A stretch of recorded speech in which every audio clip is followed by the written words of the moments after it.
The first round of US-Iran talks has ended with plans to reconvene next week, Iranian state media says. The talks, held in Oman, concluded with both delegations agreeing to meet again next week, according to Iran's state-run IRNA news agency. The discussions focused on Iran's nuclear program and the potential lifting of sanctions against the Islamic Republic. These exchanges were conducted through the Omani foreign minister, described by state media as happening in a constructive atmosphere based on mutual respect. After more than 2.5 hours of indirect negotiations, the heads of the Iranian and American delegations reportedly spoke briefly in the presence of the Omani foreign minister as they exited the talks, IRNA added. CNN has reached out to the U.S. State Department for comment. Today's high-stakes talks are centered on securing a potential new nuclear deal between the two nations and reducing tensions in the region. These discussions follow President Donald Trump's warning of military strikes should Iran fail to agree to a pact. Tehran in response has cautioned that any attack would pull the U.S. into a broader Middle Eastern conflict. President Trump has given Tehran a 2-month deadline to accept a deal that would either significantly reduce or entirely eliminate Iran's nuclear activities. Meanwhile, Trump has announced exemptions for phones, computers, and other electronics from his reciprocal tariffs. This decision could benefit tech giants like Apple, which were previously bracing for potential price increases.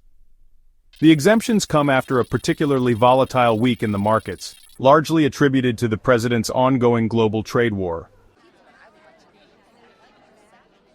Late Friday, the U.S. Customs and Border Protection issued guidance exempting consumer electronics, many of which are manufactured in China, from Trump's escalating tariff measures with the country. Additionally, machines used in semiconductor manufacturing will also be spared from the 10% global tariff. The White House and CBP have not yet responded to requests for comment. However, President Trump has hinted at the possibility of introducing sector-specific tariffs on certain goods in the future. Trump era leaves U.S. tourists in Paris feeling shame. Strolling in bright sunshine across the immaculately raked gravel of Paris's Tuileries Gardens, Barbara and Rick Wilson from the Dalles, Oregon, were not exactly in disguise. But earlier that morning, on their very first trip to France, Rick, 74, had taken an unusual precaution. Before leaving his hotel, he'd taken a small piece of black tape and covered up the Stars and Stripes flag on the corner of his baseball cap. "We're sick about it. It's horrible. Just horrible," said Rick, as he and his wife contemplated the sudden sense of shame and embarrassment they said they now felt, as Americans, following President Trump's abrupt moves on global trading tariffs. Barbara, 70, even had a Canadian lapel pin in her pocket, a gift from another tourist which she thought might come in useful if further subterfuge proved necessary. "I'm disappointed in our country. We are upset about the tariffs," she explained. A few yards away, towards the crowds gathering outside the Louvre Museum, another American couple was also trying to keep a lower profile than usual. Chris Epps, 56, an attorney from New York, had decided he would dress a little differently on today's tour. "No New York Yankees hat, I left it in the hotel. People might come up to us, treat us differently, but so far so good," he added. As the world grapples with the implications of Donald Trump's seesawing quest to upend the global trading system, the impacts are being felt not just on stock markets and businesses and investment funds, but in subtler ways too, and not least here in France, a country that continues to attract vast numbers of tourists from North America, and which has a centuries-old, close, and sometimes testy relationship with the United States. To be clear, there are no indications that Americans are any less welcome here than before. Our interviews with a random selection of tourists were also carried out shortly before President Trump reversed some of his tariffs. Nonetheless, the shock and anger generated in Europe by events of the past week have added fuel to perceptions of a much larger transatlantic rift, of a shifting of the tectonic plates of international relations. It is early days, of course. Americans are far from united about their government's actions, and much of the evidence for changing sentiments is anecdotal. But there are already some discernible effects on travel, tourism, academia, and other fields. "It's a big drop," said Philippe Gloaguen, the founder of France's most prestigious travel guides, Le Guide du Routard, sitting behind a cluttered desk in Paris. and noting that orders for his books about the US had fallen by 25% so far this year. Not that Gloaguen was complaining. Quite the opposite, in fact. I'm very proud of my customers. They are young, well-educated, and very democratic. This was the truth for Putin, and for China. We know when there's a dictatorship going on in a country, he said, arguing that his French readers were beginning to view America in a similar light. They don't want to spend their money in the United States, Gloaguen continued, framing his publication as a sort of global democratic weather vane. He noted that the abrupt fall in U.S. sales was balanced by a rise in sales of books about Canada and other countries. Other evidence from the travel industry is beginning to back up the idea of a growing disenchantment with the United States. The forecasting company, Oxford Economics, is already predicting an 8.9% drop in the number of French people traveling to the U.S. this year, compared with 2024. Another recent analysis of French expatriates living in the U.S. found that a remarkable 78% of them are now particularly pessimistic about their future in the country, while 73% of people polled within France in March believed the U.S. was no longer an ally. Over a morning coffee in a Parisian cafe, Nicolas Conquer, an enthusiastic Trump supporter and dual French-American citizen who leads the Republicans Abroad Paris branch, acknowledged some volatility because of the tariffs, but argued that a media narrative was creating a false impression of strained transatlantic relations. I'm still standing my ground, reminding people that France and the U.S. have been the oldest allies, Conquer said, adding that any negative reaction to Trump's America First agenda was based on a childish or immature view of international relations.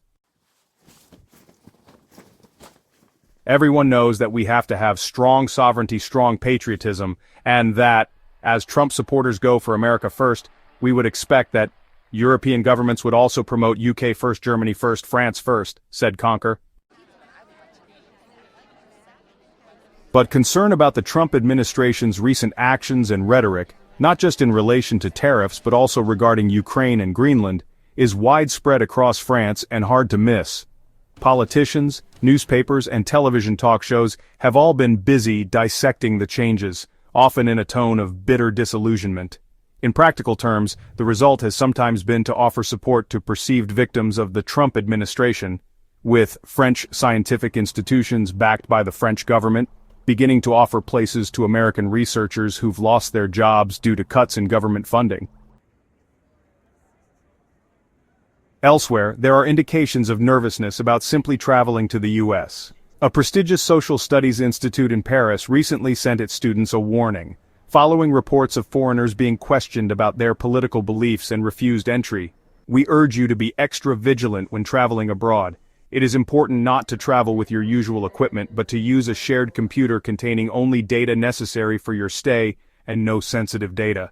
During border checks, some security services may require the unlocking of digital devices to view information, including private information, wrote a professor at EHES, in a group email seen by the BBC.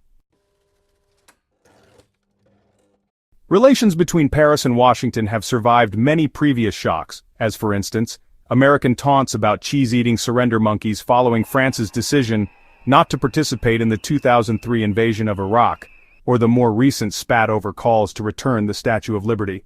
But France's friendship with the U.S. has never been as unconditionally special as that claimed by, say, the British.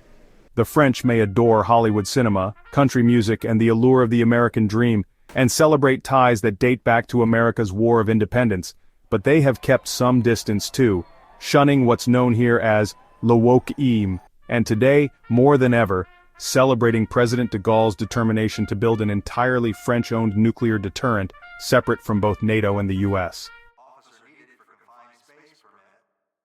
The American people remain our friend, but Trump is no longer our ally, the former French President François Hollande announced recently. It's definitely a relationship of love and not always like, said Carrie Halferty-Hardy, the president of the American Club of Paris, citing the ambivalent lyrics of the famous Serge Gainsbourg song, Je t'aime, moi non plus. Looking out of her Paris apartment towards the Eiffel Tower, Halferty-Hardy argued that the shared values of liberty and the Enlightenment linking France and the U.S. are not easily dislodged and certainly not on the basis of one administration, but she acknowledged that no one can ignore what they're seeing in the headlines.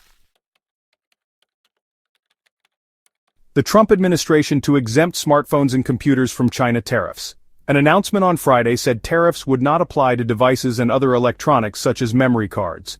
Donald Trump's presidential administration is exempting smartphones and computers from the 125% levies imposed on imports from China, as well as other reciprocal tariffs. The announcement was made late on Friday in a U.S. Customs and Border Patrol notice that said the devices would be excluded from the 10% global tariff that Trump recently imposed on most countries, along with the much heftier import tax on China. The CBP's notice follows concerns from tech companies that the price of electronics for U.S. consumers might surge, with many of them manufactured in China. The notice also contained exemptions for additional electronics and components, such as memory cards, solar cells, and semiconductors.